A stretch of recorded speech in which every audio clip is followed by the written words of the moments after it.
Assalamualaikum warahmatullahi wabarakatuh. Jumpa lagi dengan channel kami, channel yang membahas mengenai dunia pendidikan dan teknologi.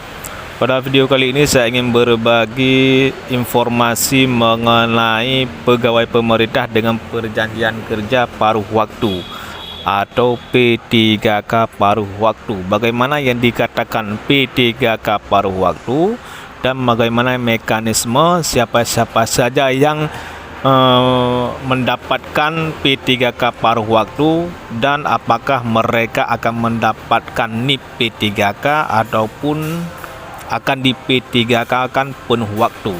Kita simak, kita lihat keputusan Menteri Pendayagunaan Aparatur Negara ataupun keputusan Menteri PAN-RB mengenai ketentuan ataupun tentang P3K paruh waktu. Kita langsung lihat di keputusannya, teman-teman. Di keputusannya kita lihat di sini memutuskan keputusan Menteri Pendayagunaan Aparatur Negara dan Reformasi Birokrasi tentang pegawai pemerintah dengan perjanjian kerja paruh waktu. Kita lihat di poin-poin inti saja, kita lihat teman-teman. Kita lihat di sini. Pengadaan P3K paruh waktu dilaksanakan dalam rangka penyelesaian penataan pegawai non-ASN, pemenuhan kebutuhan ASN di lingkungan instansi pemerintah. Kita lihat sampai ke bawah, ada poin-poin tertentu.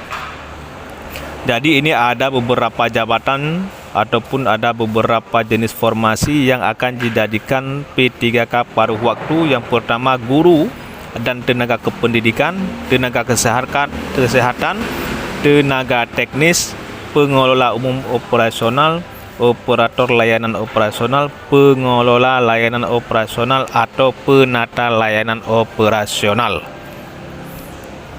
Kita lihat lagi teman-teman,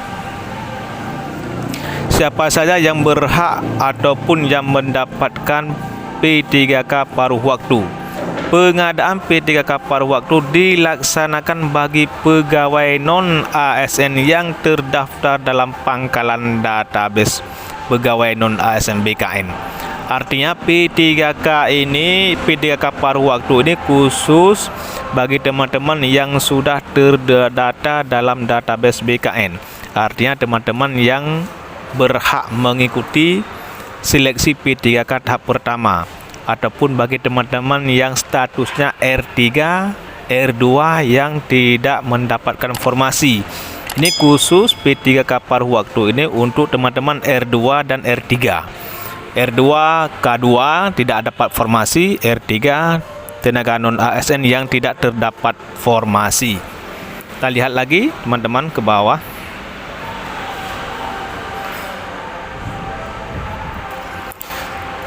P3K paruh waktu ditetapkan sebagai pegawai pada instansi pemerintah dan diberikan nomor induk P3K ataupun nomor identitas pegawai ASN. Jadi P3K paruh waktu ini juga mendapatkan NIP-nya. Ada NIP-nya juga untuk mereka. Kita lihat lagi teman-teman. Ada poin-poin yang mengatakan untuk diangkat juga sebagai pegawai P3K penuh waktu nantinya teman-teman. Kita lihat ada poin khusus.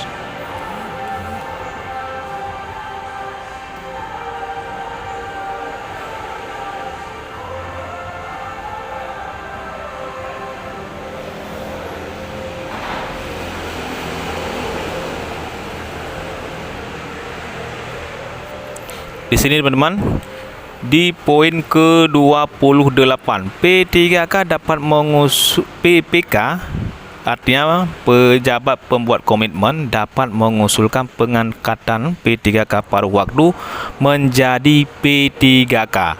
Menjadi P3K artinya menjadi P3K yang sebenarnya penuh waktu berdasarkan pertimbangan ketersediaan anggaran dan hasil penilaian atau evaluasi kinerja.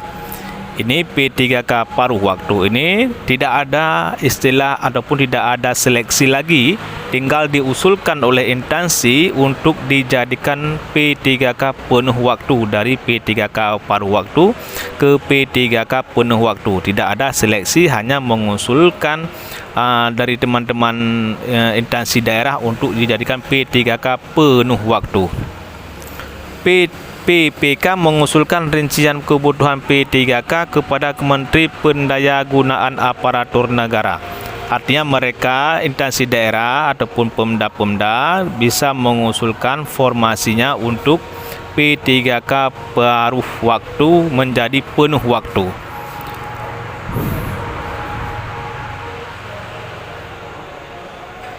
Kita lihat lagi teman-teman.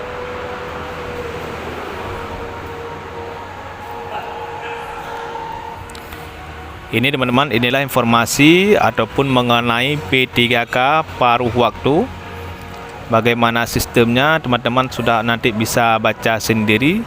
Mengenai penggajian, ada juga teman-teman yang menanyakan bagaimana berapakah gaji yang diterima oleh P3K paruh waktu dan berapakah lama masa kontraknya. Kalau masa kontrak P3K paruh waktu di sini teman-teman, di poin ke-13, masa perjanjian kerja P3K paruh waktu ditetapkan setiap 1 tahun yang dituangkan dalam perjanjian kerja sampai dengan diangkat menjadi P3K.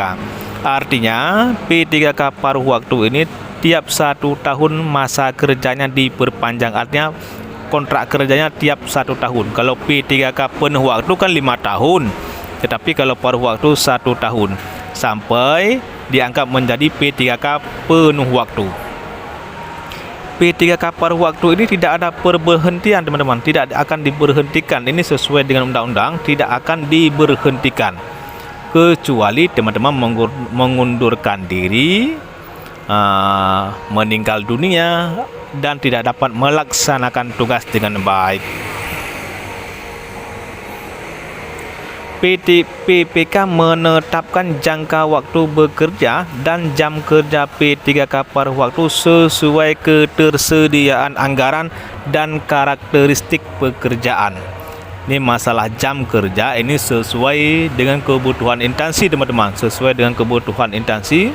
Berapa contohnya sebagai guru, di sana kan ada jam kerja ada dikasih jam mengajar, berapakah jam yang ditetapkan untuk seseorang untuk P3K paruh waktu. Contohnya guru penjaskes, guru kelas, dia akan ada tugas jam mengajarnya, apakah 24 jam, apakah 10 jam, 15 jam, dan lain-lain. Itu mengenai P3K penuh paruh waktu teman-teman. Masalah penggajian itu sesuai dengan alokasi ataupun anggaran pemerintah daerah. Artinya tidak boleh kurang dari gaji yang diterima saat ini. Tidak boleh kurang dari gaji yang diterima saat ini.